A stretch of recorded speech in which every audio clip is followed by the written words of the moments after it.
Assalamualaikum warahmatullahi wabarakatuh. Apa kabarnya para pejuang impian? Semoga kalian dalam keadaan sehat, semangat, dan bahagia. Pada hari ini, Ibu akan memberikan materi bimbingan klasikal mengenai belajar merencanakan masa depan. Sebelumnya, Ibu ingin bertanya, apakah kalian sudah memiliki gambaran mengenai masa depan seperti apa yang kalian inginkan? Hal ini dapat menjawab dari karir yang akan kalian geluti di kemudian hari. Banyak dari kita yang masih sulit menjawab apabila ditanya apa rencana masa depan kalian. Itu karena kita masih berpikir bahwa hidup yang kita jalani hanya biarlah mengalir apa adanya. Akan tetapi, masa depan yang kita inginkan tidak dapat sesederhana itu, melainkan harus kita perjuangkan dan kita rencanakan sedini mungkin. Anak-anak, pernahkah kalian mendengar suatu ungkapan bahwa apa yang kita tanam hari ini akan kita petik di kemudian hari? Nah, hal itu sama seperti masa depan. Jadi, ketika kita ditanya kapan kita harus merencanakan masa depan, jawabannya sekarang juga atau hari ini juga. Nah, dalam merencanakan masa depan ini, yang perlu kalian butuhkan adalah membangun motivasi. Motivasi ini terbagi menjadi dua, yaitu motivasi dalam diri kalian dan motivasi di luar diri kalian. Motivasi dari luar diri kalian, semisalnya dukungan orang tua, dukungan teman, dan dukungan pihak sekolah atau institusi pendidikan. Dukungan dari orang tua seperti memberikan pendidikan, memberikan pengajaran, dan lain sebagainya.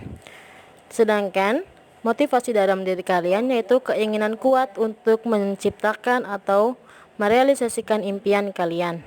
Nah, dari keinginan tersebut muncullah tindakan-tindakan yang dapat memotivasi rencana dari masa depan kalian. Setelah kalian membangun motivasi dalam diri kalian, yang kedua, kenali potensi yang kalian miliki. Potensi diri ini seringkali kalian tidak tahu, padahal itu sudah ada. Potensi diri ini diawali dari bakat yang kalian miliki, yang kalian asah dan kalian terus latih, yang kemudian menjadi potensi diri. Jadi, apabila kalian ingin mencari potensi diri, mulailah untuk melatih bakat-bakat kalian. Setelah kalian mengetahui potensi diri, kalian rencanakan target karir. Target karir ini dimulai dari target-target yang kecil, kemudian akan tercapailah target yang besar. Apabila kalian menginginkan masa depan menjadi seorang dokter atau tenaga medis yang handal, maka kalian gunakanlah target kecil terlebih dahulu. Semisalnya, dalam semester ini saya menginginkan jadi juara pertama tingkat kelas. Maka kalian lakukanlah rencananya, seperti tidak terlambat mengumpulkan tugas, selalu mengerjakan tugas tepat waktu, tidak membolos pelajaran, dan mencari-cari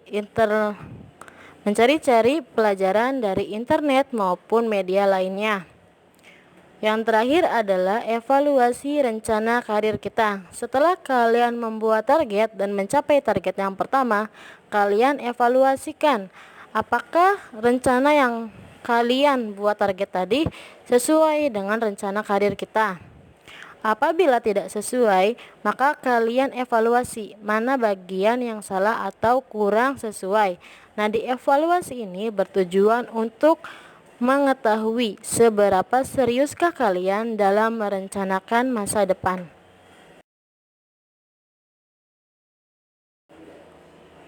Selanjutnya, Ibu akan memberikan gambaran rencana karir apa saja yang bisa kalian pilih setelah lulus dari sekolah menengah kejuruan. Di antaranya yaitu BMW, bekerja melanjutkan berwirausaha.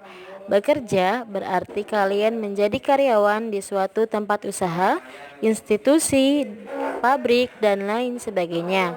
Sedangkan melanjutkan berarti kalian melanjutkan pendidikan, kursus, bisa juga ke pelatihan. Itu namanya melanjutkan pendidikan atau kembali belajar lagi. Yang selanjutnya adalah berwirausaha, yaitu memiliki usaha sendiri di berbagai macam bidang, walaupun usahanya itu masih tergolong usaha rumahan. Tetapi apabila kalian memilikinya sendiri, kalian sudah dinamakan berwirausaha. Nah, pilihan itu tergantung dari diri kalian, mau bekerja, melanjutkan, atau berwirausaha. Selanjutnya, Ibu akan menjelaskan rencana masa depan yang pertama apabila kalian ingin melanjutkan pendidikan setelah lulus dari SMK. Nah, pendidikan lanjutan ini terbagi menjadi beberapa macam. Di antaranya ada universitas, sekolah tinggi, akademi, politeknik, dan institut. Dari beberapa macam atau beragam dari pendidikan lanjutan ini memiliki ciri khas masing-masing. Seperti universitas, terdiri dari sejumlah fakultas yang menyelenggarakan pendidikan akademik dan pendidikan vokasi dalam sejumlah ilmu pengetahuan, misalkan teknologi, seni, dan lain sebagainya. Nah, universitas ini menyelenggarakan pendidikan dalam berbagai rumpun ilmu tanpa batas. Artinya banyak sekali keilmuan yang ada dalam universitas. Sedangkan institut hanya terdiri atas sejumlah fakultas yang menyelenggarakan akademi maupun pendidikan vokasi dalam sejumlah ilmu pengetahuan, teknologi, seni, dan lain sebagainya. Di institut, fakultasnya hanya terdiri dari satu jenis keilmuan saja. Contohnya apa? Contohnya IPB atau ITB. Hanya fokus kepada satu keilmuan. Misalkan IPB berarti fokus kepada pengetahuan tentang pertanian, sedangkan ITB berarti terfokus kepada teknologi. Yang ketiga ada sekolah tinggi. Sekolah tinggi ini melaksanakan pendidikan akademik, juga melaksanakan pendidikan vokasi dalam sejumlah ilmu pengetahuan. Hanya saja sekolah tinggi hanya terdiri dari satu fakultas yang terbagi ke dalam beberapa jurusan. Selanjutnya ada politeknik. Politeknik adalah lanjutan studi yang hanya menyelenggarakan pendidikan vokasi, tidak ada pendidikan akademik. Pendidikan vokasi berarti hanya ada pendidikan terapan yang nantinya dikenal sebagai lulusan D1, D2, D3, dan D4. Yang terakhir ada akademi. Akademi ini sama seperti dengan politeknik. Akademi hanya menyelenggarakan pendidikan vokasi, tidak ada pendidikan akademik. Nah, dan juga terdiri dari satu atau sebagian cabang ilmu pengetahuan saja, misalkan teknologinya saja, seni tertentu, kesehatan, dan lain sebagainya, tetapi hanya fokus kepada satu ilmu pengetahuan. Nah, sekarang kalian sudah mengetahui bermacam-macam dari sekolah lanjutan setelah lulus dari SMK. Selanjutnya tinggal kalian pilih mau kemana setelah lulus SMK. Rencana karir berikutnya yaitu apabila kalian memilih untuk bekerja. Yang harus kalian tahu adalah bidang-bidang pekerjaan apa yang bisa kalian pilih apabila kalian memilih untuk bekerja setelah lulus dari SMK. Yang pertama ada profesi di bidang jasa. Profesi di bidang jasa ini berarti kalian memberikan bantuan berupa jasa. Contoh pekerjaannya yaitu asisten perawat, tenaga teknis kefarmasian, pengajar, guru, pengacara, dan lain sebagainya. Itu merupakan profesi di bidang jasa. Adapun profesi di bidang pemasaran, contoh pekerjaannya adalah graphic designer, product owner, sosial media spesialis, copywriter, dan lain sebagainya. Sedangkan pekerjaan di bidang engineering itu contohnya seperti pekerjaan red hat hacker, robotic engineering, dan safety engineer. Silahkan kalian cari yang lainnya. Selanjutnya ada pekerjaan di bidang hiburan. Ibu beri contoh seperti aktor atau artis, penyanyi, youtuber, dan lain-lainnya. Selanjutnya ada pekerjaan di bidang agrikultur. Contoh pekerjaannya seperti petani, instruktur pertanian, bioteknologi, dan lain-lain yang bisa kalian cari di internet. Yang tadi Ibu sebutkan hanyalah beberapa profesi bidang pekerjaan. Masih banyak sekali profesi bidang pekerjaan yang bisa kalian pilih apabila kalian ingin melanjutkan untuk bekerja. Rencana karir berikutnya yang bisa kalian pilih setelah lulus dari SMK yaitu berwirausaha. Nah, apabila ada siswa-siswi Ibu yang berencana untuk berwirausaha setelah lulus dari SMK Widya Utama, yaitu mengamalkan pelajaran yang pernah diterima, yaitu pelajaran wirausaha di sekolah. Nah, yang harus kalian miliki adalah mental usaha. Yang kedua, modal, memiliki ketekunan, mau menerima pendapat, dan yang terakhir harus mempunyai jiwa yang konsisten. Nah, mental usaha ini sangat penting bagi para usahawan yang baru merintis karirnya. Tidak jarang mereka yang tidak memiliki mental usaha itu akan berhenti atau mengalami kegagalan di pertengahan usahanya.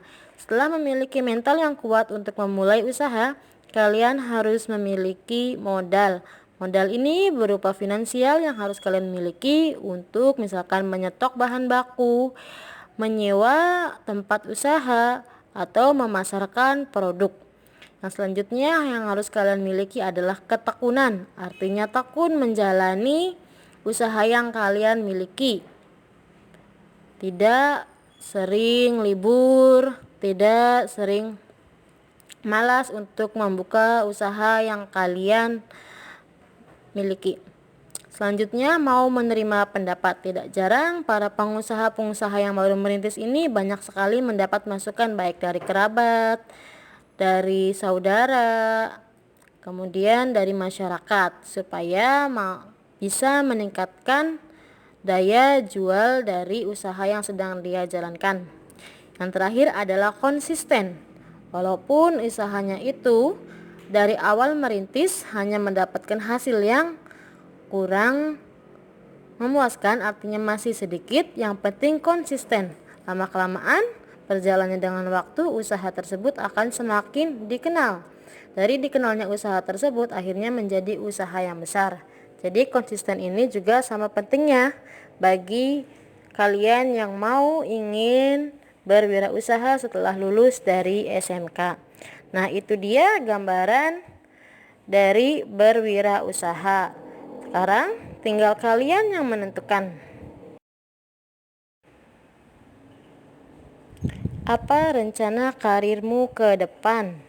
Apakah mau berwirausaha, ataukah mau melanjutkan, ataukah mau bekerja? Semua pilihan ada di tangan kalian. Ibu harap setelah mendapatkan materi ini, kalian sudah lagi tidak bingung ketika ditanya apa rencana karirmu. Sebab kalian sudah memiliki sedikit gambaran mengenai masa depan yang akan kalian pilih. Mulai dari sekarang, ayo kita bersama-sama rencanakan karir masa depan supaya kita tidak salah ambil tindakan atau ambil arah dalam memulai merencanakan masa depan. Karena masa depan sangat perlu perencanaan, tidak seperti air yang mengalir apa adanya, melainkan harus ada perjuangan. Sekian materi yang dapat Ibu sampaikan, mudah-mudahan bermanfaat bagi kalian. Tetap semangat untuk mengejar impian kalian. Wassalamualaikum warahmatullahi wabarakatuh.